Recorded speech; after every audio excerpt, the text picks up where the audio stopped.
السلام علیکم۔ جی ہم آپ کے سامنے رکھ رہے ہیں محمد رسول اللہ صلی اللہ علیہ وسلم کی سیرت۔ آج ہم تذکرہ کریں گے کہ آپ صلی اللہ علیہ وسلم کا جب نام رکھا گیا تو قوم نے کیا کیا۔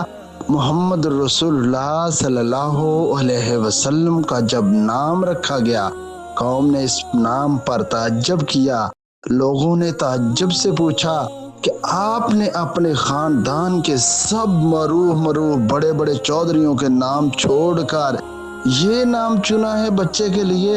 حضرت عبدالمطلب نے جواب دیا، میرا بچہ دنیا بھر کی ستائش و تعریف کا شایان قرار پائے گا۔ شرفائے مکہ کا دستور تھا کہ اپنے بچے کو جب وہ 8 دن کا ہو جائے تو اس کو دودھ پلانے کے لیے دودھ پلانے والیوں کے سپرد کرتے تھے۔ کسی اچھی آب و ہوا کے مقام پر، کسی دیہات میں، کسی سبزہ زار پر جہاں بچے کو قدرتی ماحول میسر ہو، جہاں بچے کی اچھی پرورش ہو سکے، جہاں بچے کی اچھی دیکھ بھال ہو سکے، وہاں قدرتی ماحول میں اس کی پرورش ہو۔ پھر حلیمۃ السعدیہ رضی اللہ تعالی عنہا آئیں، جو ایک کمزور سواری کے ساتھ آئیں۔ آ کے انہوں نے سب سے آخر میں پہنچی، دائیاں بڑے بڑے چودھریوں کے بچے لے کے جا چکی تھی۔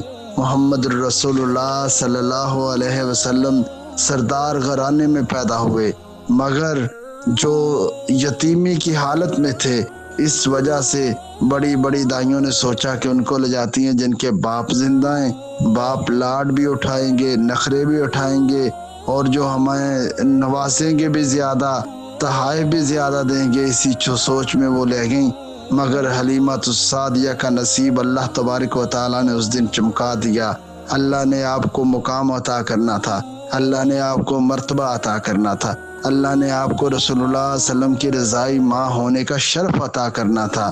اسی لیے اللہ تبارک و تعالیٰ نے حلیمۃ السعدیہ رضی اللہ تعالی عنہا کو رسول اللہ صلی اللہ علیہ وسلم کی دودھ پلانے والی ماں، رضائی ماں منتخب کرنا تھا۔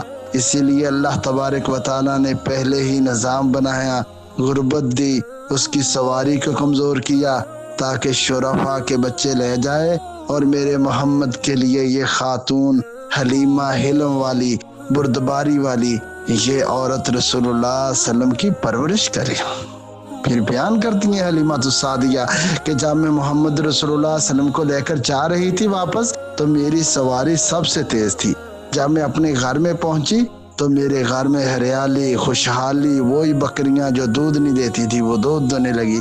میرے گھر کے منظر ہی بدل گئے، میرے گھر میں نور برسنے لگا، رونقیں برسنے لگیں، برکتیں آنے لگیں۔ یہ تھے محمد رسول اللہ صلی اللہ علیہ وسلم اور ان کی شان، اور یہ تھا آپ کا وہ پیارا بچپن جس کا ہم آپ کے سامنے تذکرہ کر رہے تھے۔ اللہ میرا اور آپ کا حامی و ناصر